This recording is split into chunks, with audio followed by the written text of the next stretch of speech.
একজন সাহাবী এসে বললেন, ইয়া রাসূলুল্লাহ, ইয়া হাবিবাল্লাহ,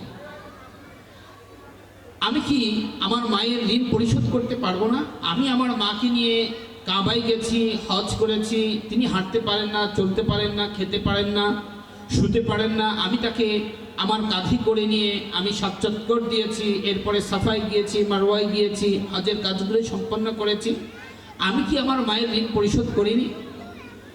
আল্লাহর নবী সাল্লাল্লাহু আলাইহি ওয়াসাল্লাম ডেকে বললেন, ও আমার সাহাবী,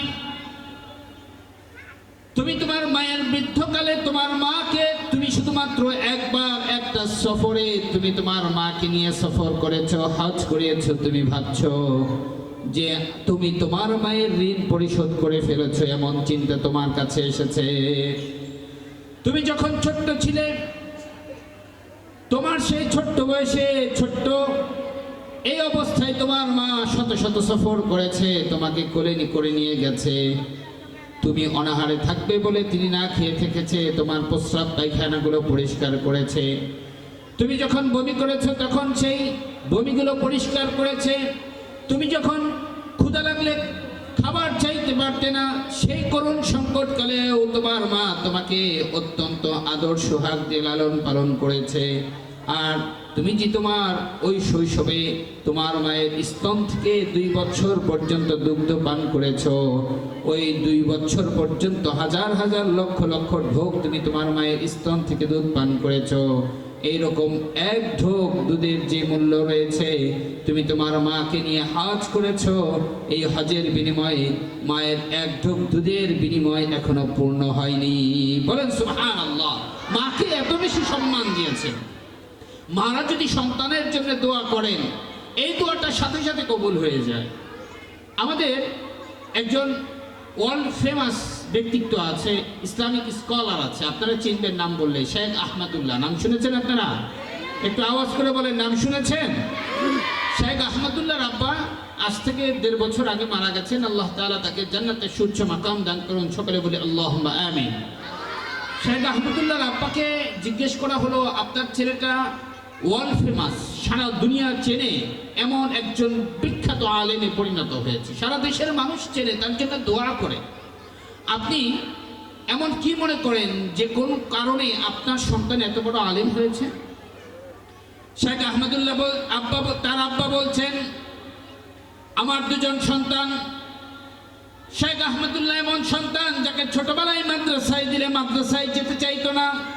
মাদ্রাসায় একদিক থেকে আমরা রেখে আসতাম, আরেক দিক থেকে মাদ্রাসা থেকে সে চলে আসতো। কিছু বাচ্চা আছে না, মাদ্রাসায় দিয়ে আসলে মাদ্রাসায় থাকতে চায় না, কান্নাকাটি করে, বাবা দিয়ে আসে একদিক দিয়ে, সন্তান চলে আসে একদিক দিয়ে, মা ঢুকে দিয়ে আসে, আদর সোহাগ করে মজা কিনে দেয়, টাকা পয়সা দেয়, বুঝায়, চুমাকে, এরপরে দিয়ে আসে। মা আসতে না আসতেই দেখে ঘরে তার সন্তান উপস্থিত, রাস্তায় খেলার মাঠে সে উপস্থিত। আছে না এরকম কিছু বাচ্চা? শেখ আহমদুল্লাহ আব্বা বলছেন যে আমার সন্তান এমন ছিল। শেখ আহমদুল্লাহর কথা বলছে, আহমদ সে তো পড়তেই চাইতো না, মাদ্রাসায় যেতেই চাইতো না। আমরা সকল ধরনের ব্যবস্থা গ্রহণ করলাম, কিন্তু কোনো লাভ হলো না। আহমদুল্লাহর একটাই কথা, সে পড়বে না, মাদ্রাসা তার ভালো লাগে না। সর্বশেষ একটা পন্থা বের করলাম, সন্তান যদি মানুষ করতে চাই তাহলে গভীর রজনীতে চাইতে হবে একজনের কাছে, তিনি কে? আরো জনে আওয়াজ করে বলতে হবে, কে? রব্বে কারীম। গভীর রজনীর শেষ সময়ে চলে আসেন, প্রথম আসমানে এসে বলেন, মাইয়াদউনি, কে আছো এমন? ও আমার বান্দারা, দুনিয়ার মানুষ যখন ঘুমিয়ে আছে তখন তিনি ডাকতে থাকেন, কে আছো এমন আমাকে ডাকবে, ফাস্তাজিব লাহু, আমি তার ডাকে সাড়া দেব, তুমি যা চাও তা দিয়ে পূর্ণ করে দেব। বলেন সুবহানাল্লাহ। তার বাবা বলছেন, আমি এবং তার মা চুক্তি করলাম, সন্তান জোর করে আর মানুষ করা যাবে না, মাদ্রাসায় পড়তে চায় না, এই সন্তান আর মানুষ হবে না। সর্বশেষ একটা রাস্তা খোলা আছে। শেখ আহমদুল্লাহর মাকে বলল, আহমদের মা শোনো, আমরা সব প্রচেষ্টা চালিয়েছি, সকল চেষ্টাই ব্যর্থ হয়েছে, এবার একটা রাস্তা খোলা আছে, সেটা হচ্ছে রবের দরবার। রবের দরবারে যদি চাইতে পারি তাহলেই আমাদের সন্তান মানুষ হতে পারে। তিনি বললেন, কোন দিন আমি আহমদের আব্বা, আমি আগে উঠতাম, সালাত আদায় করতাম, তাহাজ্জুদ পড়তাম, এরপরে রোনাজারি করে আল্লাহর কাছে কাই মনোবাক্যে ক্রন্দন করে বলতাম, আয় রব, আমার সন্তান আপনি যদি চান তাহলে এই মানুষ হবে, আমার সন্তান যদি বড় আলেম হয় আপনার দিনের কোনো ক্ষতি নাই, বরং সে ভালো হবে, মানুষকে নামাজের দিকে ডাকবে, কোরআন শেখাবে, মানুষকে সেবা করবে। আয় রব, আমার সন্তানটা যেন মানুষের মতো মানুষ হয়, আপনি সেভাবে আমার সন্তানের মনটা গালিয়ে দিন। আমি যখন সালাত আদায় করে বিছানায় যেতাম, আহমদের মা আসতো, ওযু করত, তাহাজ্জুদ পড়ত, তিনিও হাউমাউ করে ক্রন্দন করে সন্তানের জন্য দোয়া করত। আবার কোনো দিন আহমদের মা আগে তাহাজ্জুদ পড়ে কান্নাকাটি করত, এরপরে আমি উঠতাম, উঠে তাহাজ্জুদ পড়ে ক্রন্দন করতাম।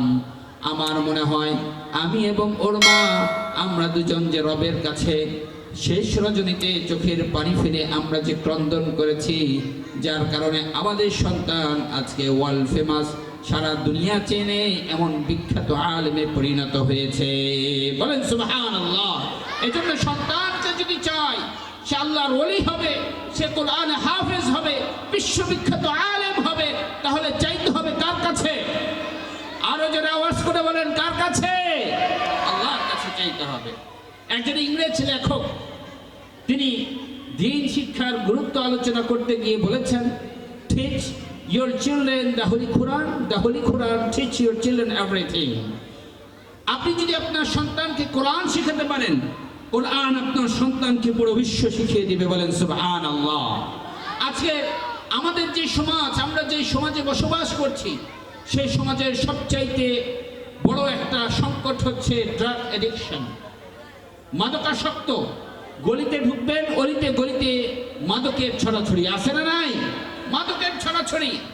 আজকের পত্রিকাগুলো বলছে, যদি আদর্শ মানুষ বানাতে চাও তাহলে তোমাদের সন্তানগুলো কওমি মাদ্রাসায় দাও, হাফিজি মাদ্রাসায় দাও, মাদ্রাসাগুলোকে তোমাদের সন্তানগুলো আদর্শ মানুষে বাড়িয়ে তোলে। বলেন সুবহানাল্লাহ।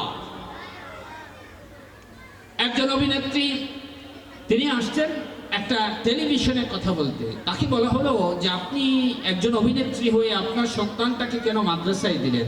তিনি বললেন, আমি বাহিরের জগৎটা ঘুরে দেখেছি যে আমি যদি আমার সন্তানদেরকে স্কুলে পড়াই, কলেজে পড়াই, যদি আমার দ্বীনি শিক্ষায় তাদেরকে শিক্ষিত না করি, তাহলে আমি দেখেছি আমার বৃদ্ধ যে বয়সটা রয়েছে, এই বয়সটা আমি বাড়িতে থাকতে পারবো না, আমাকে বৃদ্ধাশ্রমে কাটাতে হবে।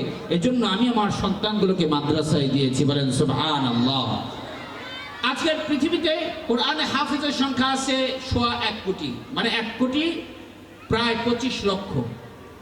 কত বলেন তো একটু আওয়াজ করে? 1 কোটি 25 লক্ষ হাফেজে কোরআন আছে। আজারবাইজানের বাকু, রাজধানী বাকু, এই বাকুতে একটা ছোট্ট শিশু মাত্র 3 বছর, নাম হচ্ছে জাইরা হুসাইন। 3 বছর বয়সে সে কোরআনে হাফেজ। সুবহানাল্লাহ বলবেন না?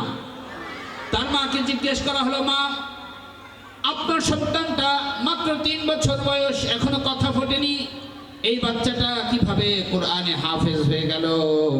সে বলল, আজকালের মারা রাতের বেলা ভূতের গল্প শোনায়, যখন সন্তান পেটে আসে তখন সন্তানের বাড়িতে রেস্ট নেওয়ার সময় মোবাইলে আজে বাজে জিনিস দেখে, বিভিন্নভাবে তারা সময়কে কালক্ষেপণ করে, সময় কাটানোর বিভিন্ন পদ্ধতি বের করে।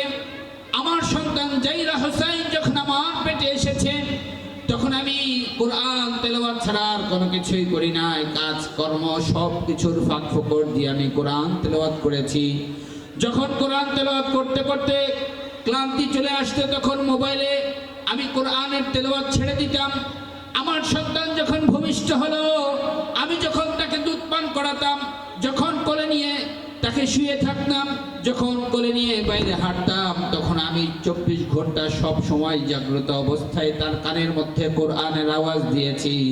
যার কারণে আমার সন্তান 3 বছর বয়স হয়ে গেছে, এখনো কোনো কথা বলতে পারে না, কিন্তু আমার জবান থেকে কোরআন শুনতে শুনতে আমার 3 বছরের শিশুটা কোরআনে হাফেজ হয়ে গেছে। বলেন সুবহানাল্লাহ। এজন্য সন্তানদেরকে কোরআনই আলোকবার্তা দিতে হবে, কোরআনের ছোঁয়া দিতে হবে, কোরআন দিয়ে তাদেরকে আলোকিত মানুষ বানানোর পরিকল্পনা করতে হবে। পারবো তো ইনশাআল্লাহ? আমার সন্তান যদি কোরআনে হাফেজ হয়ে যায়, তাহলে শুধুমাত্র এই সমাজে নয়, এ রাষ্ট্রে নয়, এই দুনিয়াতে নয়, বরং আখিরাতেও তাকে সম্মানিত করবেন কে? দুনিয়াটাকেও যদি আমরা সুন্দরভাবে সাজাতে চাই, কুরআনে হাফেজদেরকে মূল্যায়ন করতে হবে। মালয়েশিয়ার সাবেক প্রেসিডেন্ট ডক্টর মাহাথির মোহাম্মদ, নাম শুনেছেন আপনারা? ডক্টর মাহাথির মোহাম্মদ 80-র দশকে বাংলাদেশে আসলেন। এয়ারপোর্টে পা রাখতেই বাংলাদেশের সাংবাদিকদের হিড়িক পড়ল তার একটা সাক্ষাৎকার নেবে। তাকে ঘিরে ধরে প্রশ্ন করা হলো। একজন সাংবাদিক প্রশ্ন করলো, মালয়েশিয়ার মতো এত গরিব একটা রাষ্ট্র, মাত্র 20 বছরের ব্যবধানে আপনি এটাকে উন্নত রাষ্ট্রে পরিণত করলেন কিভাবে? ডক্টর মাহাথির মোহাম্মদ তিনি মুচকি হাসলেন, মুচকি হেসে বললেন, বুঝাতে চাইলেন, সাংবাদিকরা তোমরা বড় কঠিন কোনো প্রশ্ন করো নাই, স্বাভাবিক একটা প্রশ্ন করেছ। তিনি বললেন, আমি যখন রাষ্ট্রের প্রধান হয়েছি, আমি যখন প্রেসিডেন্ট হয়েছি, তখন আমি হাফেজদেরকে চুজ করেছি, বাছাই করেছি। তারা অনার্স করেছে, মাস্টার্স করেছে, ডিগ্রি করেছে, ডক্টরেট করেছে। তাদেরকে আমি রাষ্ট্রের সবচাইতে উঁচু উঁচু কাজে ব্যবহার করেছি। তারা রাষ্ট্রের নিয়ন্ত্রণে এসেছে, তারা ইঞ্জিনিয়ার হয়েছে, তারা ডাক্তার হয়েছে। যখন সে ডাক্তার হয়েছে, সব কিছু থাকার পরেও, ঠিক থাকার পরেও কোনো মাকে বলে নাই তোমার পেট কেটে বাচ্চা বের করতে হবে। যখন একজন কোরআনে হাফেজ, সে যখন ইঞ্জিনিয়ার হয়েছে, সে যে পরিমাণ রাস্তার জন্য বরাদ্দ পেয়েছে, সেই পরিমাণ পুরো অর্থ দিয়ে কাজ করেছে। রডের বদলে বাঁশ দিয়ে জাতকে বিধ্বংস করে নাই, বরং তার কাছে যে পরিমাণ টাকা গেছে, পূর্ণ টাকা দিয়েই তারা কাজ করেছে। যার কারণে যে রাস্তার আগে প্রত্যেক 6 মাসে টেন্ডার দিতে হতো, আমি খেয়াল করে দেখলাম সুন্দরভাবে কাজ সম্পন্ন করার কারণে সেই রাস্তাটা 5 বছর, 10 বছর, 15 বছর অথবা 20 বছর পর্যন্ত টেকসই হয়েছে। আমার রাষ্ট্রের পয়সাগুলো বেঁচে গেছে, জনগণের পয়সাগুলো বেঁচে গেছে। যার কারণে আমার এই সমাজটা, আমার রাষ্ট্র মালয়েশিয়া মাত্র 20 বছরের ব্যবধানে উন্নত রাষ্ট্রে পরিণত হয়েছে। বলেন সুবহানাল্লাহ। এজন্য কুরআনে হাফেজরা আগামীর দিনে মাদ্রাসার শুধু শিক্ষক হবে না, কুরআনে হাফেজরা হবে আগামীর দিনের কাউন্সিলর, আগামী দিনের মেয়র, আগামী দিনের এমপি, আগামী দিনের সংসদ সদস্য, আগামী দিনের মন্ত্রণালয়ের মন্ত্রী। রাজি আছেন আপনারা? যারা কোরআনে হাফেজদেরকে কটাক্ষ করে কথা বলে, কোরআনে হাফেজদের বিপক্ষ অবলম্বন করে, তাদের এই সমাজে কোনো জায়গায় স্থান দেওয়া হবে না। ঠিক কিনা? আওয়াজ করে বলেন। যারা প্রস্তাব করে কিশোরীতে জানে না, তারা প্রার্থী হতে পারে, তাদের জন্য আমাদের কোনো মায়া কান্না থাকবে না, তাদের জন্য কোনো ভোট আমাদের বাক্সে, ব্যালট বক্সে থাকবে না। ঠিক কিনা? আওয়াজ করে বলেন। আল্লাহ তাআলা আমাদেরকে বুঝবার, আমাদের সন্তানদের কল্যাণকামী হবার তৌফিক দান করুন। অত্র প্রতিষ্ঠানের আজকে এই মাহফিলকে কবুল করুন। আজকে যারা উপস্থিত হয়েছেন, সময় দিয়েছেন, সময় দিচ্ছেন, শেষ পর্যন্ত থাকবেন, রব্বে কারীম সকলকে কবুল করুন। সকলে বলি আল্লাহুম্মা আমিন। ওয়া মা আলাইনা ইল্লাল বালাগ। আসসালামু আলাইকুম ওয়া রাহমাতুল্লাহি ওয়া বারাকাতুহু।